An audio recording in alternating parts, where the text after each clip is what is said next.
తిష్టంజ వేదంజ ఉభయజనాత్ యావా పృథివీ. అయిపోయిందా? ఆ సున్నిపిండి తీసుకుని చక్కగా స్వామివారికి నలుగు పెడుతున్న భావన చేస్తూ అలా అంటించండి. ఉభయజనాత్ యావా పృథివీ జనయన్ దేవయేకః శుభిజయగిర ఆరోహజో భజంతి ముఖం మమ ముఖకం హిమవసో భయ భూయాగం సంజభగం గురు యామాహరద్యమదజ్ఞే శ్రద్ధాయై కామాయాన్యై సుప్రతిష్ఠితాం.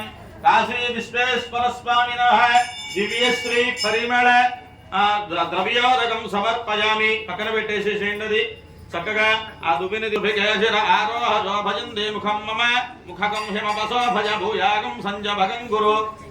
స్వామివారికి ఇప్పుడు ఏం చేస్తారంటే చందనాన్ని చక్కగా అలంకరించండి.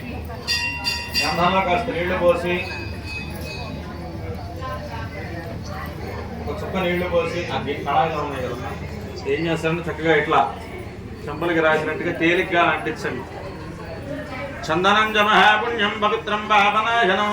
ఒక వేలితో ఆపదామభారహర్నిత్యం లక్ష్మీం చ సిరి సంపదాం. కాశీ విశ్వేశ్వర స్వామినే నమః. శక్తి ఇటు తిప్పాలి, ఇటు తిప్పాలి, ఇటు తిప్పండి. స్వామివారికి ఇటు ముఖం అభిముఖంగా పెట్టండి. అద్దాన్ని డైరెక్ట్గా చూపించకుండా ఇటు ముఖం తిప్పండి. అద్దాన్ని ఇట్లా పెట్టి స్వామివారికి చూపించి అప్పుడు తిప్పండి. దగ్గరికి తీసుకెళ్ళి అప్పుడు తిప్పండి. అట్లాగే అమ్మవార్లకు కూడా అగరత్తులు వెలిగించండి. ధూపమాగ్రాపయామి, ధూపమాగ్రాపయామి. ధూర్పం తంతజోస్మాన్ ధూర్పదిదం భజన్ ధూర్మామః.